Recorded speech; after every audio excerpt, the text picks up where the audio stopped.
My name is Reagan Lewis, 36 years old, living in Charlotte, North Carolina. I used to believe I was in a quiet, reliable marriage, until that one fateful afternoon, when everything collapsed in a way I could have never imagined. It was a Friday, around 4 p.m., and I was picking out a birthday gift for my niece at the mall when I ran into Harper, an old college friend I hadn't seen in years. She walked up, and her smile faded the moment our eyes met. "Reagan, are you okay?" she asked softly with a look of concern. Before I could answer, she said something that made the blood drain from my face. "I'm sorry if this is overstepping, but I just saw Ethan make a dinner reservation for 2 tonight at Savoy Prime. I thought he was out of town on business." The name of the restaurant hit like a blade to the chest. I heard every syllable, every skipped heartbeat, every chill crawling up my spine. I forced a smile. "You must have seen someone else." Harper looked me in the eye. I wish I had. But it was Ethan. He was holding his phone, confirming a table for 2, 8 p.m., and he wasn't alone. I froze. Not because I didn't believe her, but because I believed her too easily. All the signs came flooding back like puzzle pieces snapping into place. The late-night meetings, the unfamiliar cologne on his collar, the mornings he kissed me goodbye but couldn't meet my eyes. I had dismissed them all because I didn't want to be the suspicious wife. Now they were screaming in my face all at once. I drove home, hands still trembling even after I parked the car. It wasn't hard to confirm. I picked up my phone and called Savoy Prime with the calmest voice I could manage. "Hi there. I'd like to confirm a dinner reservation for tonight under the name Ethan Lewis at 8 o'clock. The host answered politely and without hesitation, "Yes, ma'am, table for 2 at 8 p.m., window seat." I nodded instinctively, though she couldn't see me. "No other requests, thank you." I hung up and stared at the phone like it had just handed me the life sentence of my marriage. I walked into the bedroom and opened the closet. I didn't cry. I had done everything right. I had trusted. I had given. Now it was time to prepare, not to beg, not to accuse, but to face the truth head-on. I chose a black silk dress I had never worn. It was a birthday gift to myself 2 years ago, one I had saved for a special occasion. Tonight I would make one. I did my hair, sharpened my eyeliner, painted my lips a deep red, not to seduce, but to remind myself that I was still me, even if my world had shifted beyond recognition. At 7:30 p.m., I parked across the street from Savoy Prime. The restaurant glowed with warm golden lights, its glass windows inviting curious glances from the sidewalk. I walked in, smiling at the host. "I'd like a table with a full view of the dining room if possible." He nodded respectfully and led me to a spot tucked behind a decorative column. From there I could see every table, every movement, every head tilt. No one could see me unless they were looking. I sat with a glass of water in hand, heart pounding steadily. At 8:02 p.m. the door opened. Ethan walked in. He adjusted his tie, smiling a bit too tightly. Then she appeared. Wavy blonde hair, tight red dress, like someone out of a fashion spread. I sat still, spine straight, lips pressed together. My hand rested on my purse, where a folded piece of paper waited. 15 words, written for the man who chose betrayal over honesty. I watched them from my seat as Ethan pulled out her chair and took the seat across from her, wearing the same gentle smile he once reserved for our anniversary dinners. They ordered red wine. She leaned in to whisper something that made him laugh, his head tilting forward. From where I sat, every gesture between them was living proof of what I already knew. She looked about 30. Light brown blonde hair, polished but not flashy. Her emerald green silk dress hugged her waist, silver heels gleaming, a pearl necklace resting just above her collarbone. The kind of woman Ethan once dismissed as too put together to feel real, and yet here he was, toasting with her like the world outside no longer mattered. I wasn't jealous. What I felt was a hollow ache in my chest, not from losing him, but from realizing how blindly I had loved him. I waved over the waiter, a young man with alert eyes and quiet understanding. When I pointed discreetly to Ethan's table, he nodded instantly. "I'd like to send a note to the man in the gray shirt and purple striped tie, table 6, I said softly, "just to him, and I'd like to see his reaction." He smiled knowingly. "Of course, ma'am." I pulled out a small notepad from my purse and wrote in firm, steady script, "Enjoy your dinner. I hope the food isn't as bland as the lie you told me this morning." 15 words. No accusation, no pleading, just enough to rip off the perfect mask Ethan had spent months building. The waiter approached their table. I followed every step with my eyes, my heart drumming, not from fear, but from the certainty that this was the turning point. He placed the note quietly next to Ethan's wine glass, whispered something, then stepped away. I held my breath. Ethan frowned, picked up the note. His eyes moved across the words. In 3 seconds I watched his expression morph, confusion, then recognition, then pure fear. The wine glass slipped from his hand, spilling red across the tablecloth. The woman jerked back as it splashed onto her dress. "Ethan, what's going on?" she asked, clearly alarmed. He didn't answer. His eyes darted around the restaurant, wild like a man being hunted. I sat still. But the moment his gaze landed on me, I stood up. We locked eyes. Across the room he froze. She said his name again, reached for his shoulder, but he shrugged her off, eyes glued to me, as if he couldn't believe I was really there. I didn't walk over, I didn't scream, I didn't make a scene. I simply lifted my glass of water and tilted my head slightly, like a silent toast to their evening of betrayal. Then I turned and walked away under the soft lights of the restaurant, my heels echoing gently on the wooden floor. When the door closed behind me, the crisp autumn air brushed against my skin like a quiet reminder. I was still alive, still whole, and for the first time in years, I was the one steering the story. I didn't go home right after leaving Savoy Prime. I drove around the city for nearly an hour with no destination, no intention to stop. Streetlights smeared across my windshield like streaks of memories I hadn't fully let go of. Every time my phone lit up with Ethan's name, I ignored it. The first message came at 8:30 p.m. "Reagan, please let me explain, I'm begging you." Then the second. "It's just a misunderstanding. It's not what you think. Please, call me." I turned off the ringer. The rest came in waves. Long, short, desperate pleas mixed with weak excuses. "I love you, only you. She means nothing. I'll tell you everything. Don't give up on me. We can still fix this." I messed up. By the time I pulled into the driveway, it was nearly 11 p.m. The house was quiet, the living room lights still on, as if he was waiting for me there. Or maybe just afraid to be in the dark. Ethan sat slumped on the couch, wrinkled shirt, hands in his hair like a kid caught cheating on a test. The moment the door opened, he looked up, eyes bloodshot from either lack of sleep or guilt. I stepped in, placed my purse on the chair, and spoke calmly. "I'm listening, go ahead." Ethan stood, shaky, like even his legs didn't trust him anymore. "Reagan, I never meant for it to go this far." I crossed my arms. "Great, then tell me, how far didn't it go?" He swallowed, eyes fixed somewhere over my shoulder. "Just a few months, 6 months. Her name is Clara. We worked together on a joint project." 6 months, I repeated, each word dropping like a stone. "While I was planning our 10-year anniversary, while I booked us a weekend in Asheville, while I stayed up writing that research paper, and you said, 'I'm heading to bed early to rest.' Was it those 6 months?" He stayed silent, then muttered, "I'm sorry." I smirked. "Don't apologize, keep going. I want to hear you peel back every last layer of the lie." Suddenly his tone shifted.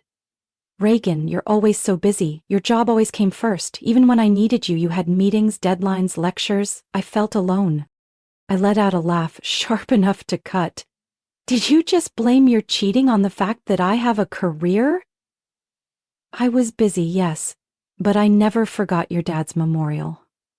I made dinner 3 nights a week, and I always asked if you needed anything when you said you felt tired. Don't twist this." He looked away. "I didn't know it would get this bad." "You didn't know," I said through clenched teeth, "because you never wanted to know. You got used to me handling everything. You thought I'd always stay quiet, always forgive, always be your backdrop." Ethan sank back into the couch, hands gripping his head. I lost my way. Clara made me feel seen, but now I realize. I threw away the most important thing. I sat down across from him, spine straight, voice steady. "Then let me ask one last thing. Do you love her?" He stared at me like that question shattered something. I don't know. I nodded slowly. That's enough of an answer. Throughout the entire conversation, I didn't cry, I didn't raise my voice. But something inside me broke. Not because of the affair, but because the man sitting across from me was no longer the person I once believed in. Ethan said something else under his breath, but I didn't catch it. I stood and walked toward the stairs. From now on, you sleep in the guest room. I don't want to see you in my space. As I turned and headed up, I heard a heavy exhale behind me. But I didn't stop. After that cold confrontation, Ethan stayed downstairs while I kept the upstairs as my own safe zone. We barely spoke for a week. But I didn't spiral into doubt or desperation the way he likely expected. I didn't fall apart. I started documenting. I created a separate folder on my laptop, set a new password, and began compiling every clue I had previously ignored. From strange charges on our joint account, dinners for two at Bramble Creek Hotel, spa bills in Asheville, to conference expenses that just so happened to match dates when Clara was mysteriously out of office. One night, when Ethan stepped out for a walk, or so he claimed, I entered his home office. He usually locked it like it held state secrets. But I knew his old password, his mother's name spelled backward. It still worked. The external hard drive was plugged into the side of his computer. I copied its contents to my own flash drive, then quietly opened folder after folder. Not all were about Clara, but one made me sit bolt upright. A folder labeled Skyfall Strategy. Inside were internal presentations, analysis documents, and saved emails detailing a planned acquisition of a fintech startup called Halden Core, where Clara currently served as Director of Project Development. A long thread of emails between Ethan and someone identified as Cash PS, clearly Clara Peterson, showed her sending Ethan sensitive data. Cash flow reports, next quarter expansion plans, and even key personnel files.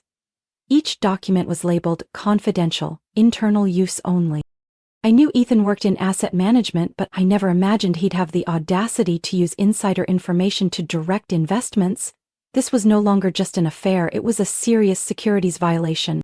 I printed the most critical files, backed up another copy to the cloud, and zipped them into a secure folder. I needed legal advice now. Someone I could trust. Someone who understood the law without asking too many questions. I called Ryan, my older brother, who worked at the Securities and Exchange Commission (SEC) office in Raleigh. I need you to answer a few questions, hypothetically, I said as soon as he picked up. Another Reaganized hypothetical? Ryan's tone was half joking, but he quickly turned serious. Go ahead. Let's say, Person A is using non-public information from a senior employee at Company B to shape investment strategies for their own firm, I said slowly. Person B sent the data through personal email, clearly marked as internal. They've disclosed nothing to any regulatory body. This has been going on for several months. Would Person A be prosecutable under the law? There was a long pause on the other end. If what you're saying is true, not only possible, it's certain. That's insider trading. At the very least, they'd face civil penalties. At worst, criminal charges, loss of their license, possibly prison. Closed my eyes. Thanks, it's just an idea for a novel I'm writing. Ryan sighed. Reagan, if you're involved in something, follow protocol. Don't confront anyone directly, and remember, don't delete anything. I know. I hung up, my heart still cold.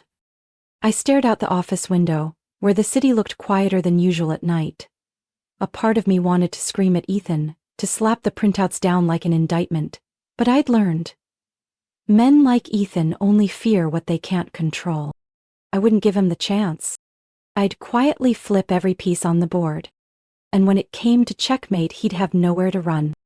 After gathering enough evidence, I started crafting my own plan, not out of revenge, but to protect what was rightfully mine. Ethan's betrayal wasn't just emotional, it was calculated, exploitative, and far deeper than just an affair. Step 1. Secure my finances. I went to the bank on Monday morning, right when it opened. I dressed sharply, brought printed account statements and documents proving my contribution. Good morning, Ms. Lewis. How can we help today? The banker smiled. I'd like to open a new account, I said calmly but firmly. In my name only, and I'd like to transfer my legally fair share from our joint account into this one. We spent over an hour combing through every transaction, every stream of income. In the end, I moved $187,000 into my new account, the amount I could reasonably verify as my own contribution, minus the questionable withdrawals Ethan had made in the last 6 months. I also met with an independent financial advisor Ryan had once recommended. She reviewed my entire portfolio, flagged exposure linked to Ethan, and helped me establish credit monitoring and protections in my name only. Don't let emotions stall you, she said as I was leaving. You're doing the right thing, not just for now, for your future. Step 2. Build legal leverage. I spent 3 straight nights organizing every document into categorized folders. Emails, screenshots, internal Haldencore files Ethan should never have had access to. I time-stamped each one to show that his behavior wasn't just unethical, it potentially broke federal law. I printed 2 full sets, one for home, one for the bank's safe deposit box. On the front of each binder I labeled them, contingency to be forwarded to SEC upon legal escalation. I also created a brand new email address with a separate password, never logged into from any shared devices. Each night while Ethan slept on the couch, I uploaded one file at a time so that if anything ever happened, one click would expose the full truth. Step 3. Face Clara. I didn't call, I didn't text. I chose the one thing Ethan never imagined I'd do, confront the woman he had used as leverage behind my back for half a year. I asked her to meet at a boutique coffee shop in downtown Durham, midday, in public. No room for theatrics. Clara arrived 15 minutes late. She wore a beige suit, carried an expensive purse, and walked in like she thought she was meeting her boyfriend's estranged wife. Defensive energy radiated with every step. Reagan. She paused, eyes flickering with uncertainty. I nodded. Sit. I'm not here to cause a scene. She sat across from me. I didn't know Ethan wasn't separated. He told me that we lived like roommates. I cut in. That our marriage was just a formality, that I was too busy, too cold, too distant. Clara bit her lip, didn't answer. I unlocked my phone and swiped through photos. Our 10th anniversary in Charleston. Christmas dinner with both families. A message Ethan sent me just 3 weeks ago. Thank you for always believing in me. She stayed quiet, her face draining color as she looked at the screen. He lied to both of us, I said, no longer angry, just clear. But here's the real issue. He's using the data you gave him to commit a federal crime. She looked up. What? I pulled out a printed email, placed it on the table. You sent him internal data from Haldencore's systems. Under federal law, that's insider collusion. You could lose your job. Or worse. Clara froze. After a long pause, she exhaled shakily, her hand trembling as she picked up the page. I didn't know it was this serious. He said it was just market research. I looked her dead in the eyes. You can choose to believe him, or you can choose the truth. Clara swallowed. If I cooperate, what will you do? I haven't decided yet, I said coldly, but I know you don't want to be the one who takes the fall for what he's orchestrating. Bandik tieng an mai nuye kao, trindoi de do kyo kien te, vajuen kao truko. Friday, 8:45 a.m. I stood in front of the glass lobby of Northbridge Capital, where Ethan had served as vice president of strategy for the past 7 years. The 8-story, sleek glass building had once been his pride. Today, it would be the place where he'd face the consequences of his own arrogance. Ethan had no idea I was coming. He assumed I was at home or somewhere still reconsidering, as he'd been begging me to do over the past few days. But I had quietly emailed the chairman of the board the night before, attaching evidence and requesting a brief presentation at this morning's internal meeting.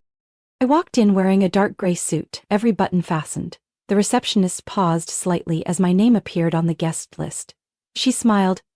Good morning, Miss Lewis. They're meeting in room 2 on the 5th floor. I'll escort you. I nodded politely, eyes steady. I wasn't there to make noise. I was there to restore order. As the conference room door opened, all eyes turned toward me.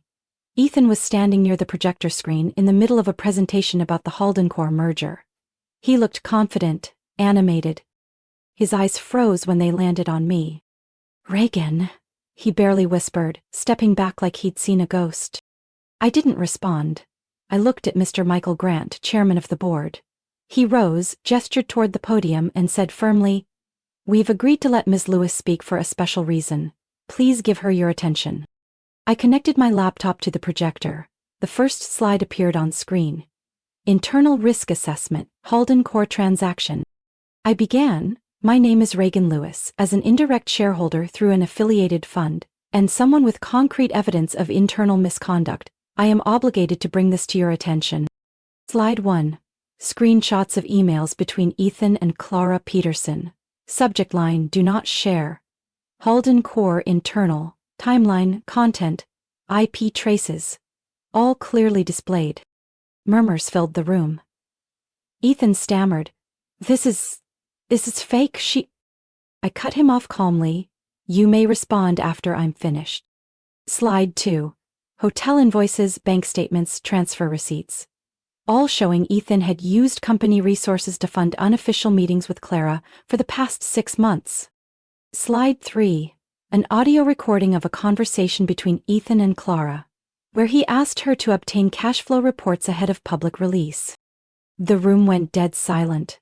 One board member leaned toward Mr. Grant, whispering something.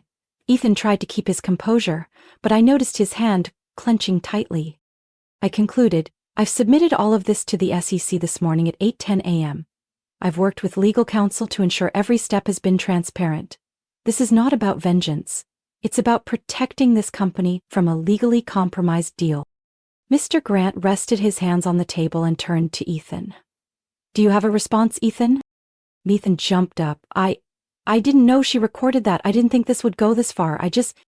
You didn't think," I said evenly. "The issue is, you knew." A CFO flipped through a file, then stated, "I propose we suspend all Halden Core activities pending investigation." "I second that," someone else added. "We'll initiate an internal review and temporarily remove Ethan from any strategic decision-making," Mr. Grant declared. Ethan turned to me, eyes blazing. "How long have you been planning this? What more do you want, Reagan?" I calmly closed my laptop and gathered my papers. "I don't want anything. I just won't let you drag anyone else down with you." I walked out, leaving behind a stunned boardroom, a shaken Ethan, and a company just beginning to wake from its illusion of trust. 3 days after that fateful meeting, Ethan was officially suspended. An internal memo went out to all employees stating, "Mr. Ethan Lewis will temporarily step away from all executive duties while the company investigates allegations related to ethical conduct and internal security." The wording was diplomatic, but everyone understood. It was the company's way of removing him from the very seat he once held so proudly. I didn't feel happy, but I did feel relieved. A few days later, the SEC launched a preliminary investigation. Several emails, financial records, and communication logs between Ethan and Clara were extracted. I knew because the person contacting me from the SEC was a former colleague of my brother. They didn't say much, but the precision of their questions told me. Ethan had no way out. He packed up and left our home on Sunday afternoon, silent almost the entire time. As he folded his last shirt into the suitcase, he looked at me, eyes bloodshot. I was wrong. I didn't nod. I didn't shake my head.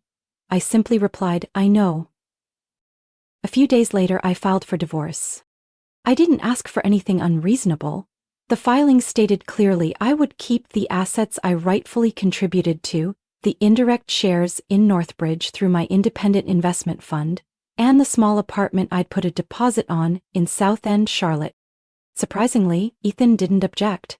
He signed during the very first meeting with the attorney, maybe because he knew he was in deep trouble, or maybe because he understood. This time, I wouldn't bend. I moved into the new apartment 2 weeks later. It was on the 6th floor of a small building with a balcony overlooking the greenery. Not large, not fancy, but peaceful, and entirely mine.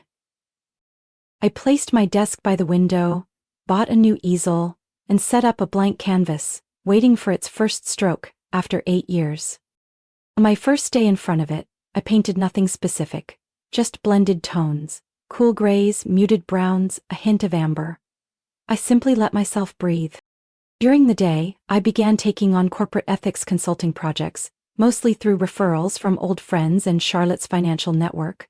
No one asked about Ethan, though I knew they'd heard. The news spread faster than I expected, but this time I didn't run from it. I let the past stay where it belonged. Behind me. Friday afternoon, while preparing materials for a conference, I received an email from Northbridge's HR department. The message was brief. Dear Ms. Regan Lewis, we hereby confirm that you are a legal shareholder holding 2.6% of the company's equity through Investment Fund X. While the board of directors oversees operations pending the appointment of a new CEO, we sincerely thank you for your cooperation and transparency during this time. I read the last line twice, then smiled softly. Not because I had won, but because, for the first time, everything felt like it was finally in its rightful place. On another afternoon, while making coffee, my phone rang. It was an unfamiliar number. I hesitated a few seconds before picking up. The voice was strangely familiar. Clara? Regan, I'm not calling to apologize, I just wanted to let you know. I've submitted a personal disclosure to the SEC. I'll cooperate fully. I said nothing. She continued, her voice slower now. I've also resigned. I don't want to remain in an environment I helped compromise. May you find yourself again, I replied, neither bitter nor conciliatory. The call ended, but I knew one thing. The storm had passed. And I was still here, whole. 6 months after the pivotal meeting. Charlotte in early fall shimmered with soft orange hues. The sunlight was just warm enough for me to open the balcony doors, set up a fabric chair, a hot cup of tea, and my laptop on a small wooden table. I had just completed an ethics consulting report for a young startup, a team full of ideals, still believing that transparency could survive in the world of business. Working with them made me realize I wasn't grieving anymore. I was simply stepping into a new role. Occasionally, my phone would receive messages from an unnamed number. I knew it was Clara. She'd send short updates about her cooperation with the SEC, sometimes just a line, "Thank you for helping me see it sooner." We never called each other friends, but there was an unspoken understanding between us. Like two people who once stood in the same collapsing room, each finding their own way out. I no longer thought much about Ethan. News about him had grown sparse. According to Ryan, the investigation was still ongoing. Ethan had been barred from working in finance for 3 years, and fined enough to force him to sell nearly all his remaining shares. I wasn't happy about that, but I wasn't sad either. I just felt lighter, as if an old hollow part of me had crumbled to make space for something else, steadier, more real. One afternoon, after closing my laptop, I pulled out a sheet of paper from my desk drawer. The kind I used for handwritten notes back when I did research. Slightly textured, creamy in color, perfect for blue ink to glide soft and true. And I began to write. Dear Ethan, it's been months since that night at Savoy Prime where you received the note I had sent through a server. 15 words. But that note unraveled 15 years I once believed was love. I used to wonder how someone who said I love you every morning could lie to me every night. Later I realized betrayal doesn't begin with cheating. It begins with silence, when one chooses to ignore the feelings of the other. You chose silence before I realized how far we were drifting. You chose pretense before I ever asked the question. I'm not writing this to blame you. I no longer want to be angry. That emotion only drags me back to a person I no longer belong to. I'm writing this letter as closure. Not for you, for me. Your betrayal, cruel as it was, forced me to confront a question I had long avoided. Who am I when I'm no longer Mrs. Ethan Lewis? Strangely, the answer didn't scare me. It freed me. I am someone rebuilding, piece by piece. I sleep in a small apartment where no one tells me to come home early. I wake up without emptiness when the chair across from me is unoccupied. I brew my own coffee, play my own music, and smile on my own. Ethan, I no longer love you. But I hold no regret. That note changed both of us. And if I had the choice, again I'd still write it. Still send it through the hands of a stranger to a man who once meant everything. Because through it, I found myself. Goodbye, Regan. I folded the letter and placed it in the bottom drawer of my desk. I would never send it. It wasn't for Ethan. It was for me. A final ritual to close the door behind me, not with tears, but with quiet. Outside, the sunlight tilted into early evening. I grabbed a brush, opened a jar of cobalt blue, and started a new painting. Not to remember what had been, but to tell a story I was now writing. With my own hands. And freedom. Reagan's story isn't just a journey through betrayal, it's proof that pain, when faced the right way, can become the foundation for rebirth. In the real world, many choose silence or surrender, but Reagan chose truth, independence, and self-respect. She didn't just rise, she moved forward with quiet strength, wise and unshaken, making others reflect on their own choices, a reminder that peace belongs to those who dare to let go of what no longer deserves them. What do you think of Reagan's choice? Would you have the courage to do the same in her shoes? Share your thoughts in the comments, and don't forget to follow the channel for more heartfelt and powerful family stories.